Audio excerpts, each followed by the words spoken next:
Yo, what's going on, everybody? It's Straight to Boston here, and today I am back for episode number 36 of my Atlanta Braves franchise here on MLB 15 The Show. So today we're taking on the Los Angeles Dodgers in the final game before the All-Star break. You can see the Braves playing a lot better baseball as of late. We've picked up a couple games really since the last episode. I think we were only 5 games above 500 after the last episode. We moved back up to 10 games over 500, which we were at earlier in the season, but of course we slipped up a little bit, but now we're playing a little bit better. The offense is starting to come around. We've got a couple guys who are hot, and we have split the first 2 games of this series against the Dodgers, so this is the rubber match in the final day, the penultimate day, or I guess actually not the penultimate, the final day of the first half of baseball. Cody Martin will be on the mound. He's had really a lot of success so far this year, 3.38 ERA, and I'm sure some of you might be kind of unfamiliar with who Cody Martin is, so I'll run it down quickly. He was a former 7th round draft pick by the Atlanta Braves in 2011, and this season actually he was traded to the Oakland A's, I believe, for either like an international draft slot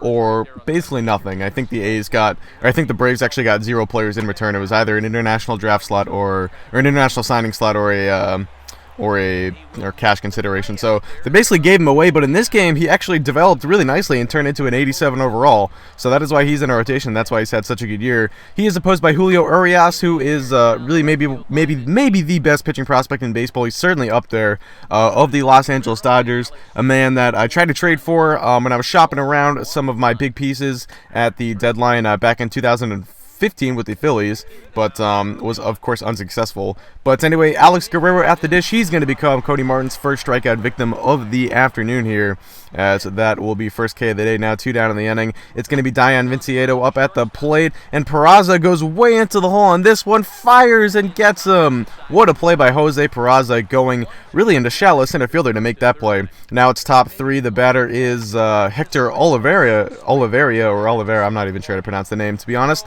Of course, the man traded to the Braves at the deadline this year, still on the Dodgers in this. He gets on, and then with 2 men on now and no one down, Urias up at the dish. He is going to lay down a sacrifice bunt, so that'll put second and third, or that'll put men on second and third with just 1 man down here. So a good run scoring opportunity for the Dodgers, and it's going to be Howie Kendrick, but he's going to pop this one up behind home plate, and this is going to be a big out number 2 for Cody Martin, as the catcher there, John Jason, will squeeze that one for the second out of the inning.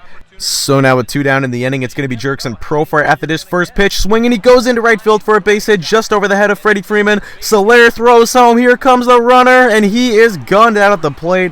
Austin Barnes was absolutely dead meat. Great throw by Jorge Soler, so the Dodgers do pick up 1 run, but we prevent them from scoring a second. Now it's the bottom half of the 3rd, chance for the Braves to respond. Lorenzo Cain is going to try and do that, as he will get a little base knock back up the middle and get a leadoff man going here for the Braves. He's been dropped in the lineup now, hitting, I believe he was hitting 7th today, and it's Jaso at the dish, getting a start against the lefty here, a bit rare. And check out Cain with the steal there. Great. Stolen base, he got the perfect jump despite Urias going from the slide step, and the catcher Barnes really throwing almost a perfect throw. I mean, those throws that kind of one hop there are frankly the most effective in this game. But Jason would be retired now. It's the pitcher Cody Martin at the dish, and Cain is going to steal third, a ballsy maneuver, and that's going to set up this with 1 down in the inning. 0-1 count. Martin squaring. Here comes Cain, and yes, it is a suicide squeeze, and it works. We do it for the 2nd time in 3 episodes, or the 2nd straight episode? I don't remember. I know we pulled it off with Shelby Miller. I just can't remember which episode that was. But yes, another successful suicide squeeze. And when you're having trouble scoring runs like the Braves are, sometimes you just gotta find creative ways to do it. Unfortunately, we run into some more bad luck here. 2 outs in the inning. Peraza shoots one back up the middle, but it goes off of Urias, and it bounces right to, or not right to Barnes, but Barnes picks it up and retires Peraza. But Martin would come back pretty strong, gets Adrian Gonzalez on the outer half looking with a slurve, and then gets Jock Peterson on the outer half with a slurve. So back-to-back strikeouts looking here for Cody Martin, and then still top 4, 2 down. Now it's Guerrero, and Guerrero strikes out for the 2nd time today, so Martin strikes out the side in the 4th. He's got 4 strikeouts through 4 innings of work. Bottom 4, it's Freddie Freeman up. Freeman goes the other way with this hanging, I think that was maybe a changeup or something. It didn't look like a fastball, but it didn't look like it had too much movement on it. So either way, that shot into the left center field gap. Freeman will stroll into second base easily, as he's got himself a lead-off double. And now it's going to be Jorge Soler at the dish with 2 men down and a man on third. He will walk, so that'll put men on first and third with 2 men down now. For the next batter, it will be Cole Calhoun at the dish, 1-0 count. And Calhoun goes to left field, and that is down for a base hit, so Freeman will score. Soler on his horse, but he will be held up at third. But honestly, I would have sent him if I knew that throw was going straight to second base. I thought it was going to the cutoff man. If I knew it was going right to second, I probably would have sent Soler there. And it was unfortunate that I didn't, because the next batter, Lorenzo Cain, is going to ground out to the third baseman, Oliveira. So we end up only getting one run out of that. Probably should have had more, but unfortunately we'll just have to settle for the one. And then the next inning here, top 5, the Dodgers get something going, a little base knock there. That should have put 2 men on, but oh my goodness, what is the base runner? I think that's either Oliveira or Profar.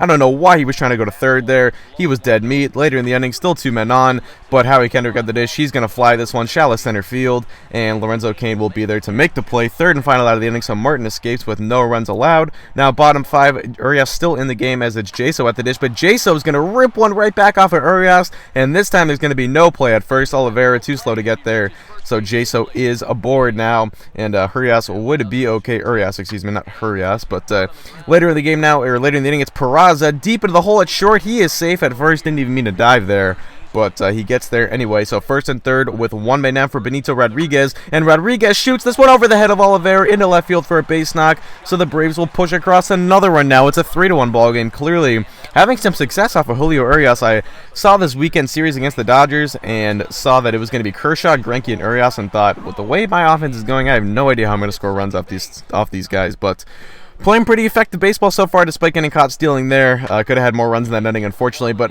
hanging slurve to Profar here as the first pitch of the inning is smoked into the right center field gap, and Profar's got plenty of wheels, as we well know. He was a Philly for a short time there when we were controlling the Phillies, and then, of course, we traded them for Yasiel Puig. But either way, Profar developed in a pretty good player here for the Dodgers. As you can see, he gets on with a leadoff triple. Then the next batter, Adrian Gonzalez, flies one deep right field. This is going to be plenty deep enough to get the runner home, despite the efforts of Jorge Soler, who tries to get this one in. Actually gets it there on 2 hops, or actually it looks like it was 3 or 4 hops, but either way, Profar is safe easily. So bottom 6 now, it's a 3-2 ball game. 3-2 counts to Calhoun. Calhoun pops this one up behind home plate. The catcher Barnes throws off his mask and will catch this one just behind the tomahawk right there behind home plate. So that is the third and final out of the inning. We are through 6. Take a look at the 6 inning recap. Martin, 6 innings, 8 hits, 2 earned, and 4 strikeouts, and Profar with a pair of hits to highlight performances from both sides. It's Yasmani Grandal up though, and he will go down. So Martin now through 7 strong, and his pitch count really still in good shape. So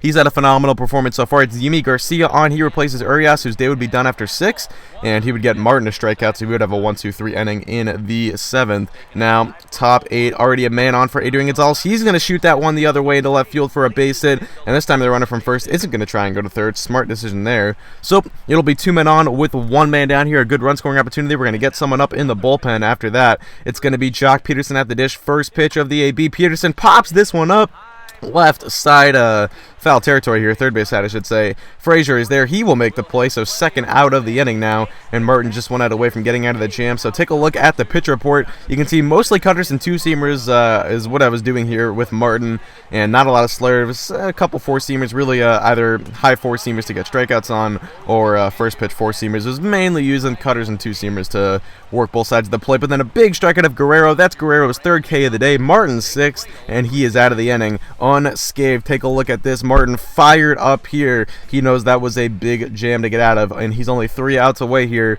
from picking up the victory in the final game before the All-Star break. On the other side of things, Garcia strikes out Benito Rodriguez here, so Garcia is still in the game here for his 2nd inning work, and he's continuing to roll, and he would pitch another 1-2-3 inning. So top 9 now, it's Viciedo leading things off. First pitch swing, and he rips one, but it's right at Freddie Freeman, and you can see Martin still in the game despite allowing 10 hits. He's only at 85 pitches. Now it's Oliveira up. He's also first pitch swinging, and he grounds that one right to the third baseman Frazier. So 2 pitches, 2 outs so far from Martin, and he's looking at a complete game here with not even 90 pitches thrown. So first pitch to the next batter, Barnes, and he's going to rip one towards right, but Soler is there. So it's a 3-pitch 9th inning, and Cody Martin gets it done. A complete game despite allowing 10 hits and only striking out 6 batters. I actually thought he pitched a lot better than the peripherals might have indicated. And he just, like I said, had a good command of his 2-seamer, good command of his cutter, and I was really just utilizing that all day long. And there we go. We finally pick up our first win in an episode. It took me, 5 episodes, I think? 5 or 6, or 4 or 5 episodes. But we finally get it done. I think this is episode number 5, gameplay episode number 5. So, anyway, I'm going to have one more episode before the trade deadline, and then I'll do probably 3 or 4 after the deadline, and then hopefully we will have a playoff berth or some playoffs to finally show off to you guys after 4 long seasons. But we'll get there when we get there. Don't want to count my chickens before they hatch, as the old saying goes. So anyway, that is going to do it. I hope you guys did enjoy. Thanks for watching. As you can see, player of the game, Cody Martin. Amazing stuff out of him. Like I said, I'm really impressed, and he was kind of one of the odd men out. I thought maybe a guy I could move if I really wanted to move one of my 5 arms, but after today's start, really liked what I saw, and I think he's going to be here for the long haul. So, all right, thanks for watching, guys. Hope you enjoy, and I'm out. Peace.